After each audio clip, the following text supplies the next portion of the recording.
Francis Crick devise the wobble hypothesis. Wobble hypothesis को सबसे पहले फ्रांसिस क्रिक नाम के साइंटिस्ट ने दिया था in the year of 1966। Wobble base pairing present between RNA molecules. जो वोवल बेस पेयरिंग है वो प्रेजेंट होती है between the RNA molecules which does not follow the rule of Watson and Crick. जो वोवल बेस पेयरिंग है वो follow नहीं करती वाटसन एंड क्रिक के रूल्स को। According to Watson and Crick rules, one purine bind with one pyrimidine। Watson और क्रिक के rules के अकॉर्डिंग जो एक प्यूरिन है वो बाइंड करता है एक पायरामिडीन के साथ। But in vowel hypothesis pyrimidine is not fix. लेकिन वोवल हाइपोथेसिस के अकॉर्डिंग जो पायरामिडीन है वो फिक्स नहीं है। एक प्यूरिन एक पायरामिडीन या एक पायरामिडीन से ज़्यादा के साथ बाइंड कर सकता है। In vowel hypothesis, pairing are done between mRNA and tRNA। Wobble hypothesis में पेयरिंग mRNA और tRNA के मॉलिक्यूल्स के बीच में होती है। Wobble hypothesis state that the base at 5' end of the anticodon also shows non-standard base pairing with base located at 3' end of the codon।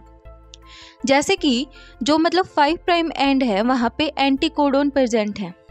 तो जो एंटीकोडोन है जैसे कि वहाँ पे प्रेजेंट है ACU, तो उसके नीचे हमने कोडोन जैसे कि mRNA की सीक्वेंस कोडोन को ड्रॉ करा, यहाँ पे हमने ड्रॉ करा A। तो जो 5' पे प्रेजेंट है एंटीकोडोन और जो 3' एंड है उसके ऊपर प्रेजेंट है यहाँ पे कोडोन। तो जो 5' एंड ऑफ एंटीकोडोन है वो non standard base pairing show करता है किसके साथ? कोडोन के मॉलिक्यूल के साथ जो कि लोकेटेड है 3' एंड के ऊपर। So first base of anticodon and third base of codon is vowel position। जो फर्स्ट बेस है एंटीकोडोन का और जो थर्ड बेस है कोडोन का वो वोवल पोजीशन को शो करते हैं। अब हम देखते हैं first position of 5' end of anticodon tRNA और पेयरिंग 3' एंड कोडोन mRNA। मतलब जो एंटीकोडोन है वो बाइंड करेंगे पेयर करेंगे कोडोन के साथ।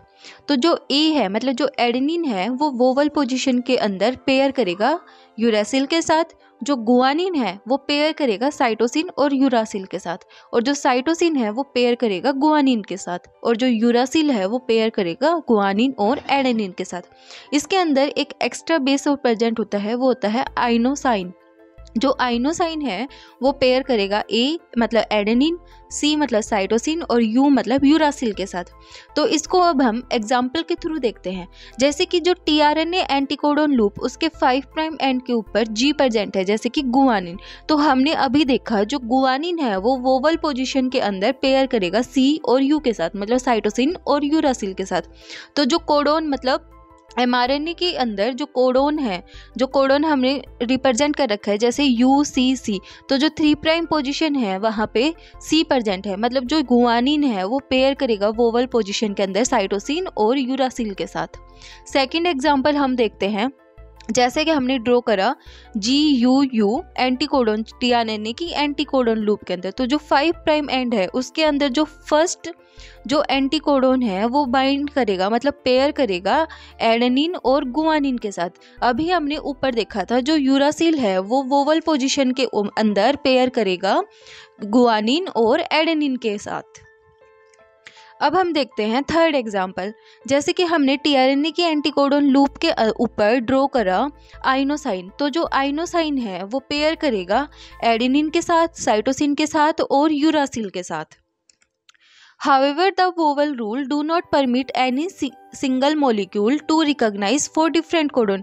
मतलब वोवल रूल इसको परमिट नहीं करते कि मतलब एक सिंगल मॉलिक्यूल रिकॉग्नाइज कर सके 4 डिफरेंट मॉलिक्यूल्स को, 4 डिफरेंट कोडोन को।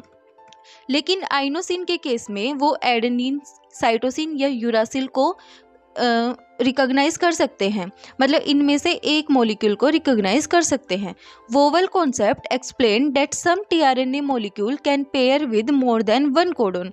वोवल कॉन्सेप्ट एक्सप्लेन करता है कि जो कुछ tRNA मॉलिक्यूल्स हैं वो पेयर कर सकते हैं एक से ज़्यादा कोडोन के साथ।